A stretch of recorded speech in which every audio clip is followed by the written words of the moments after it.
Welcome to Autism Approved, brought to you by Enzymedica. Now here's your host, Kristin Selby Gonzalez.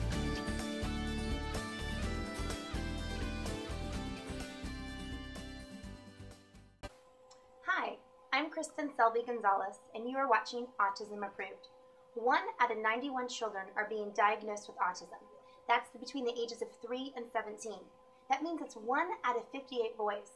We knew it was more important than ever to bring you a show that offered you hope, resources, and tools.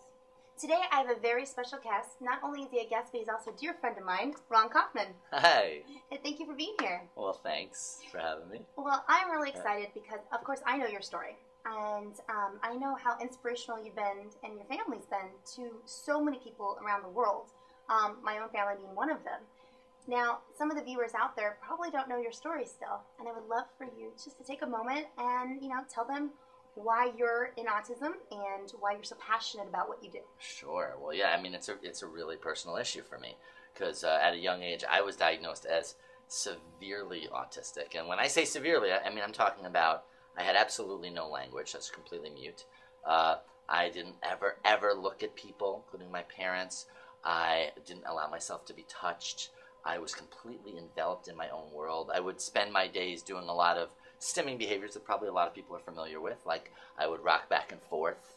I would flap my hands in front of my eyes. One of my favorite things actually to do was I would take a kitchen plate, I'd put it on its edge on the floor, and I would spin it, but literally for hours and hours and hours to the exclusion of everything else. So real quick, because I want the viewers to understand, you were diagnosed with severe autism.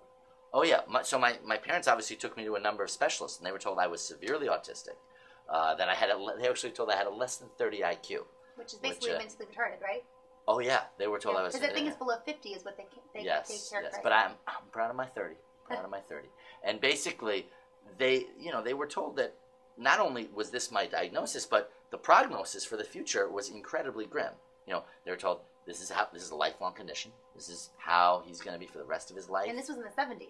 Yes, this was the 70s. I was born in January 73, so yeah. And they were told not only was this a lifelong condition, but I was never going to, be able to speak to people, certainly not in sentences. I wasn't going to ever go to a typical school, and then I wasn't going to grow up to live a typical life, like, live on my own or have a girlfriend and a job and a life. And I would never, really love people or know people. I would never prefer people over objects. And so my parents were told all the things they imagined, when they had me, when you have any child, that's immediately off the table. That's not in the cards for me. Mm-hmm. And so I got to say, especially in those days, they did something really amazing in the face of that, which was, they turned their backs on all those predictions and prognoses, and they took me home, and they really believed in my capability, and they developed their own home-based, very, very much child-centered program centered around me and my world and my likes and dislikes. And they developed this whole program around me. They called it, the Sunrise Program. Because you're a son and not a daughter. I've heard you say that. Yes, this is true. I'm glad you clarified for the audience that I was a son and not a daughter in case they thought I was a woman. But yes. Well, no, I've only heard you say it so many times. I have said that many times. Yes. But yes, they called it SONRISE because I was their son. That is totally true. And so they worked with me, and it was a program developed by parents. It was developed, really based on the idea that I was capable of limitless growth and change. And they really, they entered my world. They focused on connecting with me. It was so cool. And they really worked with me hard for a little over 3 years. And as you guys know, I then recovered without any trace of my former condition. I lived a regular life.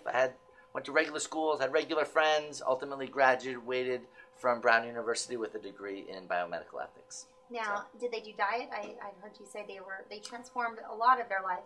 Yeah, well, that's an interesting point because that was actually another area where it kind of shocks me because they were kind of ridiculously ahead of their time. Because, again, coming back, this is early 70s, mm-hmm. and they took dairy out of my diet. By the way, I was getting life-threatening ear infections on a regular basis, which stopped when they took dairy out.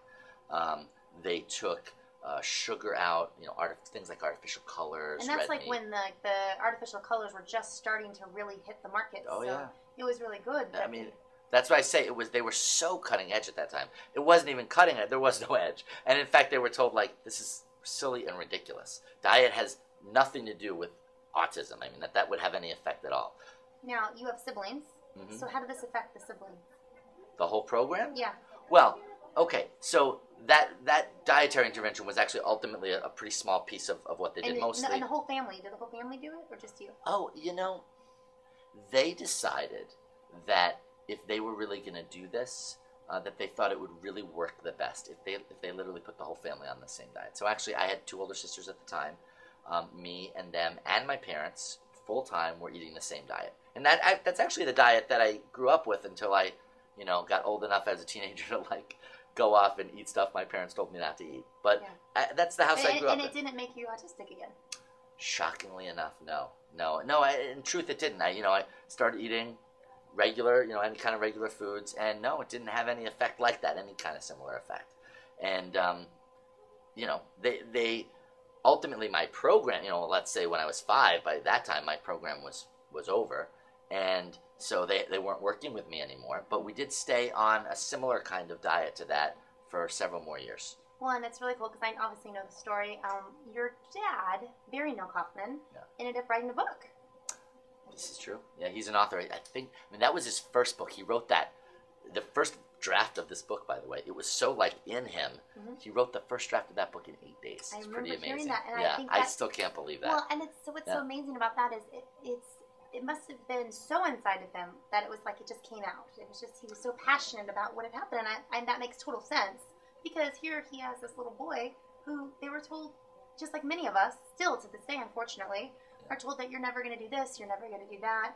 And here they basically turn that all around. And now, I'm imagine, I've thought of this often, he's writing the book and you're outside probably playing with your sisters. You know what I mean? Yeah, that's a really good image. Actually, I'd never put that together, but that's exactly what happened. Yeah, that's amazing.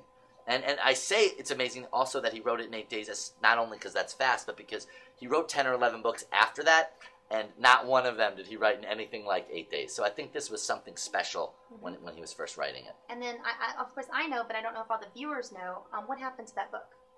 Well, that book, which is currently called, it's actually called Sunrise, The Miracle Continues. It's sort of like it follows me all the way, like, up to age 20. And basically, that became a bestseller. It was then turned into an NBC television movie, which was seen all over the U.S. and Europe by several million people, and hundreds of millions, actually. And then people started to, come to my parents for help with their own children and their own challenges. And so in 1983, they founded the Autism Treatment Center of America, a nonprofit organization in Sheffield, Massachusetts. And that's where now we teach families from all over the world and professionals how to actually implement the Sunrise program. And that's where I remember going the first time. I was there in December of 2004. And I took what your guys' program is called the Startup Program. So if you guys aren't familiar with that, you definitely want to go to autismtreatment.org and check it out. But that's one of the first programs you take when you're looking into the Sunrise program for the courses. And what I loved about it was, here I was, this mom, and there's all these families all over the world. And I remember sitting there and listening to a family in Europe. And I can't remember, maybe they're from England or something. And they were telling a story, and yet they were telling my story, it felt like, because they were having the same similarities. And, and here we're sitting in this room, and, all these people are there, and you guys were there to teach us how to take care of our kids, which I know sounds like really odd to say, but how I think of it is, okay, when you're pregnant, you read the pregnancy book, and it gives you all the checkoff lists, and you're like, okay, interview my pediatrician, wash the linens before the baby comes home, get the crib, get the stroller, the high chair, so you do all that. Why? You never had a baby, you don't know what to do. And so then all of a sudden, now I'm at the Autism Treatment Center of America, and yes, I knew how to love my son, but I didn't know what to do when he was running around that dining room table 100 times. I didn't know what to do when he wouldn't look at me and wouldn't talk at that point. And really, I couldn't know how to play with him because he was doing things like lighting up objects all day long. And, that was his world. And so I really felt like it was a place where I got the instruction manual on how to have a relationship with my child. And it gave me those tools to go home. And that was the first time, and you've heard me say this, that was the first time that my child looked at me again. That my child said his first 3 words. And I remember as you know, Bob, Bubble, and Cheetah. I remember. I do remember, yeah. And now I have this little guy. You were in 2011.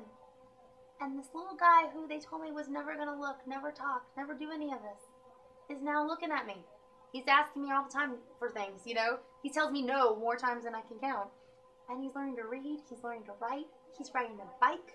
He's potty trained. And that all started by that instruction manual at the startup program. And I just